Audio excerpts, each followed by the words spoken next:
Hey there everyone, Nubkeks here, and in today's video, it's another one of our Raid Leader Review series, talking you guys through some of these Mythic bosses. Today, we're looking at our kill on Mythic Hungering Destroyer. If you want to see, obviously, the kill video itself, the kill itself, that is up in on the channel, just the full raw video, see all the comms and all of that.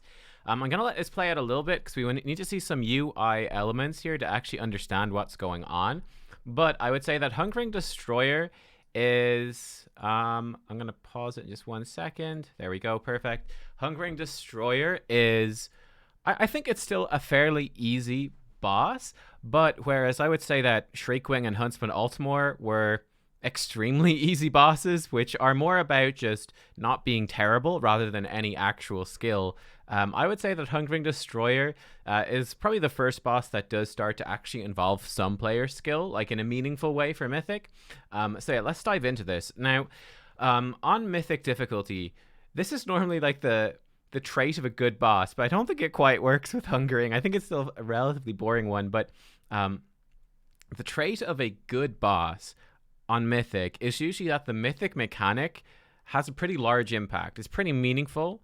You notice that it's a Mythic boss. It's not just a heroic boss, but hitting harder.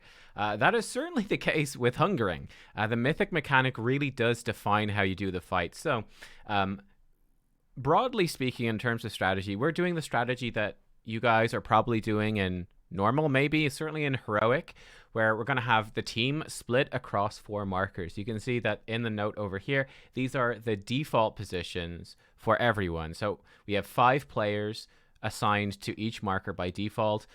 We've got the melee are assigned to the markers at the boss's back, so they can stab him in the back. We have the 2 tanks. Each tank is helping out. 1 tank is helping out each of the 2 markers on the front as well. Obviously, these are all ranged, so the tank can easily tank the boss in the marker if they need to help soak and whatever.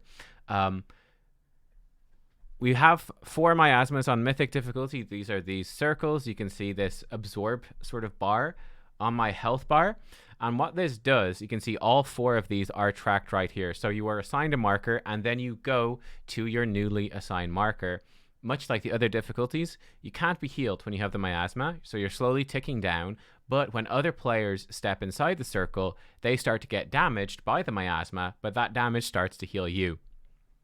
Where it gets tricky then is on Mythic difficulty. Whenever you stand in a miasma to heal somebody, it starts building up stacks. So you can see it over here. This is actually the first boss from kind of like, okay, I actually want to upgrade from the default Blizz UI because it's not super clear. But you can see, for example, Polka and Envira, they both have 1 stack. I think it's called Essence Sap is the name of the debuff, Essence Sap. You can see Shabby has 4 stacks, Thessia has 2 stacks. So the thing is, as these stacks build up, you start taking bonus damage whenever you help soaking a miasma. This doesn't do any extra healing though. So if you've got no stacks, let's say the person soaking the miasma takes 1,000 damage, but heals the miasma person for 1,000. When they have 10 stacks, they might take 10,000 damage, but they still heal the miasma person for only 1,000. So this becomes all about managing your stacks. It becomes all about managing your stacks. I'm gonna let this play through a little bit so you can see this stuff in action. Also, when these beams come out, there's 4, which makes it harder to dodge them. Not a huge deal, but that's just something to be aware of. You can see these are Disc Priest shields here. So Disc Priest shields will still apply. It's the only way you can actually heal or protect these people. So I will point out that having 2 Discipline Priests is extremely powerful on this fight, and you simply get one of these big shields for each of the Desolates, right? So the boss, basically, he does this combo. It's Desolate, Expunge, right? So Desolate is a big AoE hit, hits everyone in the raid. Then he does the Expunge, which is the cast you just saw, where everyone gets a circle. You have to go spread out, and it leaves these permanent orbs. The circle around you is bigger depending on how low your health is, and that always follows 10 seconds after a Desolate. So you got 10 seconds to top people up. Obviously difficult because you can only heal miasma people by soaking the miasma. So yeah, having 2 Disc Priests is pretty massive, really helps the fight. Having 2 Resto Shaman, also big, so the best comp you could have would be 2 Resto Shaman, 2 Disc Priest, plus 1 other healer. Probably Holy Paladin would be the best, but it's not particularly important. The two Resto Shaman are great for Windrush and then for Spirit Link in the Intermission. I'll show you the Intermission strat here really quickly. So here we go. We're going into the Intermission in a second, and this is the combo. Let me explain this combo first, because this is really important. This is something we figured out a little bit later into Prog, and then we'll cover the main phase, which is the bulk of the thing you're going to be doing. So after he does 2 Desolate Expunge sets, the boss is going to do a Consume set, right? He's going to do his Intermission. Now, the timing, as you can see, we're going to have the set of lasers first. So the boss is going to do his lasers, right? Volatile Ejection. Once these Volatile Ejections are done, bam, there they go. These are now done, and now you are stress-free, okay? You're going into Consume in like 3 seconds. So this is what you want to do. You can see we actually have a Warlock Gateway here. So the tank should, after this laser, pull the boss towards this side of the room. They can actually just pull him towards the gateway, then take the gateway away themselves. Everyone else in the raid needs to run over to the side, right? They need to go to the side. Very important here that the miasmas should go first, and you'll see the layout. We've got Windrush, that's fine. They shouldn't have used 2 of them. I guess 1 was extra. Now we used all 3 Windrush. That's just bad play. But as you can see, this is the setup right here. This is very sneaky. This is where the 2 Resto Shamans come in, right? So here's the thing. The boss is doing this raid-wide damage with Consume, but we all have to run, so it's difficult to heal. But we also have the miasmas are still going. Now, we don't want to build up a bunch of miasma stacks, and obviously, how are you going to assign people to soak during this when you're all being pulled? That's very hard. So this is what you do. You simply have the 4 miasma people go further than everyone else. They're inside the Spirit Link, and then the rest of the team is on the bottom half of the Spirit Link. What this does is Spirit Link still works. So Spirit Link will equalize their health. So you can see they're all equalized to like 80% health, 87%, whatever. They're all equalized, and we're all equalized. So that actually helps everyone. And then you have Power Barrier, Anti-Magic Zone, whatever, on the rest of the team to sort of neutralize some of the damage that's coming in on them. So it's very, very sneaky. Keeps everyone super safe. So see, these miasma guys, they're in 0 danger, and we don't have to soak, so we don't have to build up stacks, and we can look to drop our stacks. And then you should spread out in the last second of Consume. So there we go. Got the new miasma on me. Super chill. I'm not building up stacks on anyone, just letting some of these stacks reset. So we go into a fresh phase 1 with very few people having high stacks, so it's not too bad. Okay, here's the next thing to talk about. So that's the Intermission. You know how to do that now. Now, the more interesting part of this is where it gets tricky, and you'll see this is what my main focus was actually on during this fight. This was my main focus, is on helping the team, and this is what I suggest you would do if you're a raid leader. Help the team understand when it's important to soak. So let's take a look here. These are the important things. So number 1, we've got the life of the different players. Number 2, we've got how long until these miasmas swap. And then number 3, we've got the upcoming damage events. Okay, so instantly right away, what can we see here? So look at these different markers. Look at their life. What is coming up? Well, we have a Desolate in 11 seconds and then Expunge in 21. And the miasma is on for 16 seconds. What does this mean? Well, what this means is we need these marked players to be healthy enough to survive a Desolate hit, which is, they need to be like half life or more, basically. But we don't need to rush to have them full health. Why? Because they're going to lose their miasma before this Expunge. Miasma is going to swap 5 seconds before Expunge, which means that the last thing we want to do is soak these people to full health with a bunch of the other players who are building up stacks, because then we could have, let's say hypothetically that, let's say Ymira here came in and helped to soak. Well, let's actually be more, Ymira is on star, cool. Let's say Ymira comes in, helps soaking me up on star. She gets me to full health, but she is at half health from all these stacks she's building up. Then 5 seconds before Expunge, miasma swaps onto her, and then she sat with half health. We 5 seconds until an Expunge, and how the hell are we supposed to heal her up? We can't. Whereas, much, much easier, we leave these markers on like half health with just minimal soaking, so the rest of the team is healthy. Ymira gets the miasma randomly. She's at full health, so she is chill for the Expunge. I'm on half health, yeah, but the healers have 5 seconds to heal me up, so everything is chill. So that's kind of the thing you're understanding. So it's just keeping these guys stable. And the last thing you want to do, so for example, purple group right now, purple group should absolutely not be soaking for Alistraza. Leave him the heck alone. He needs 0 help, right? He's going to be hit by a Desolate, but he's got tons of health. He's full health right now. So any stacks that purple group builds up right now is a complete waste. Purple group, if they're soaking Alistraza right now, they're just going to be taking damage. They're going to be building up stacks, which is doing damage to them for 0 value. Also, by building up stacks, they are limiting their ability to soak in the future. So it's essentially making your future worse off.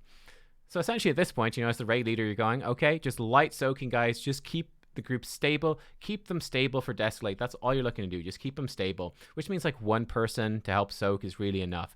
Okay, super stable, super chill now, right? We're super chill. You don't need to panic. Don't need to soak.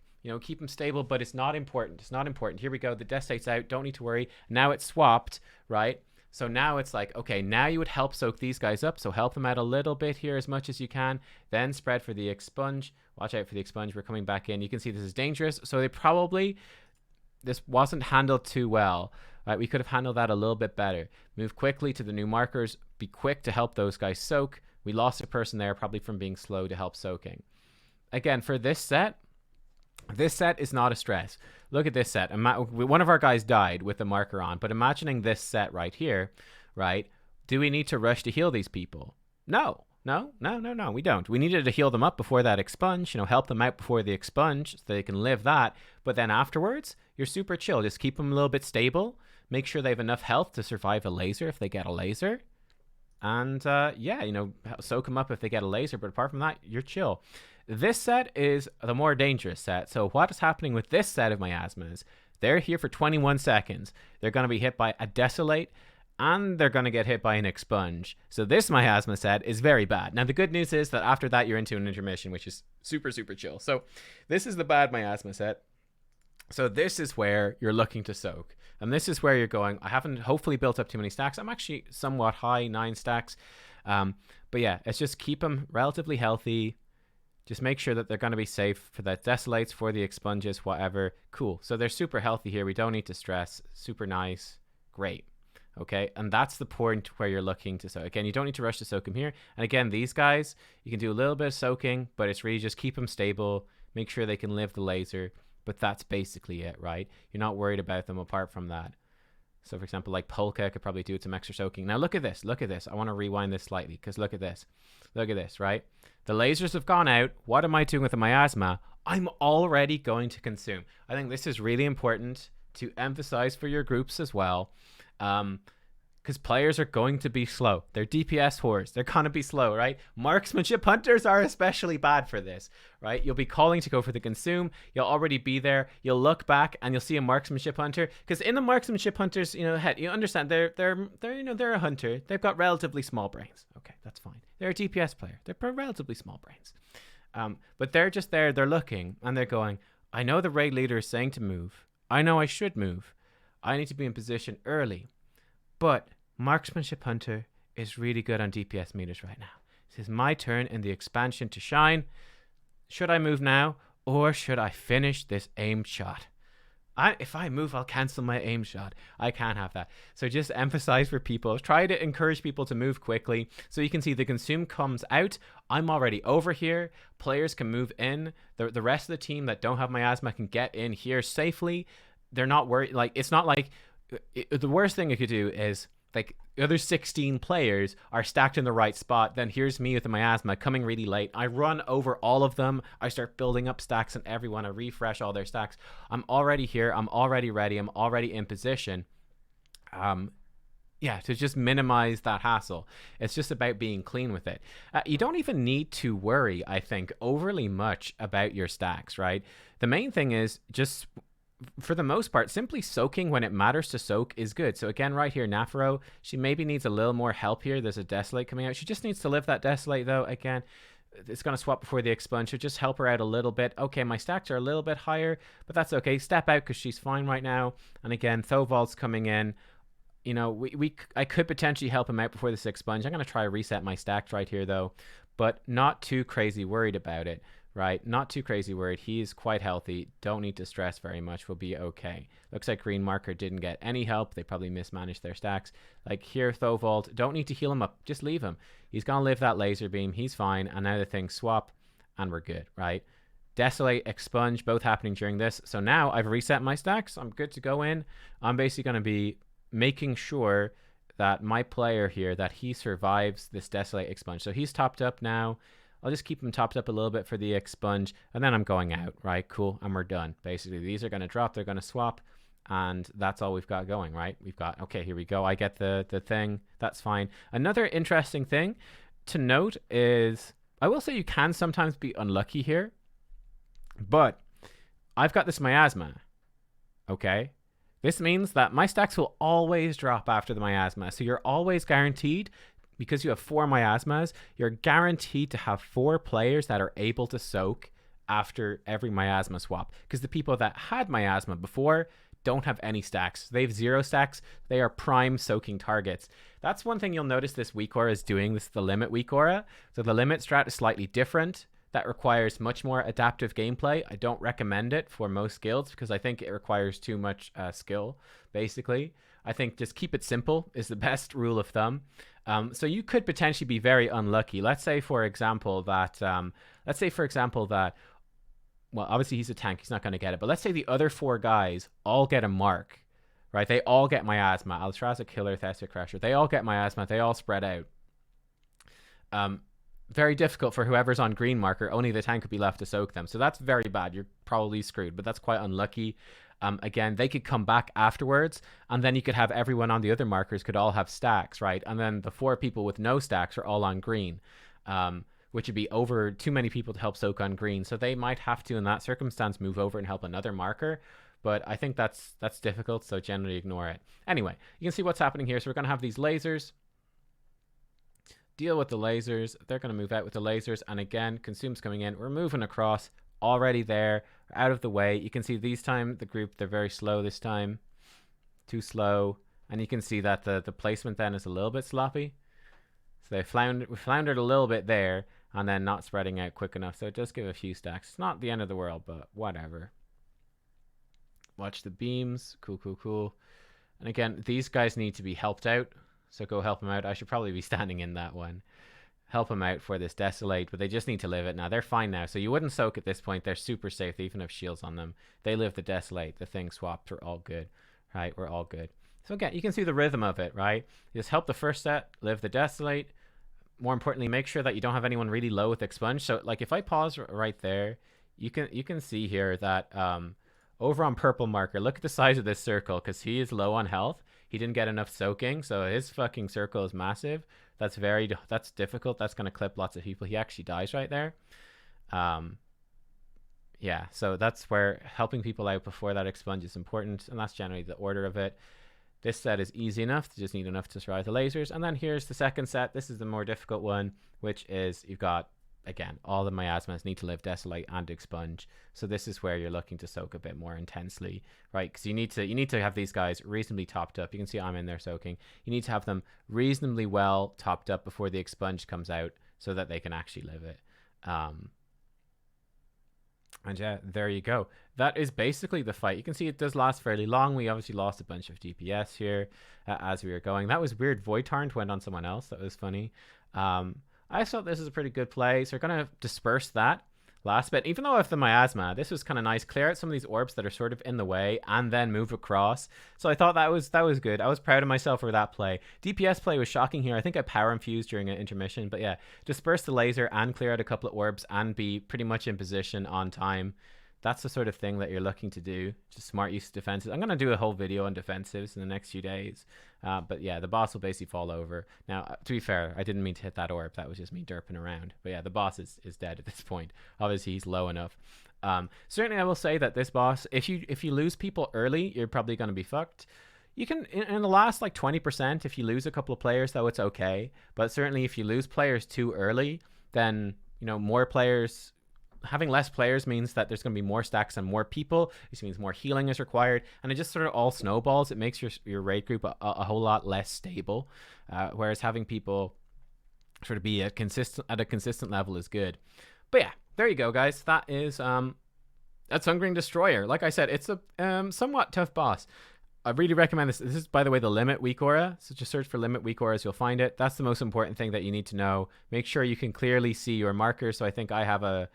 Yeah, I've got a weak aura here that puts a big marker. You are this mark. I can actually see what marker I am, but some players do struggle with that. And then I just have another weak aura here that just shows the stacks of the sap essence. This one is not as important, to be honest. I don't think I even paid much attention to this at all. I actually customized mine so that it will glow at like 15 stacks. It'd be like, stop fucking soaking, you 15 stacks, you fucking maniac.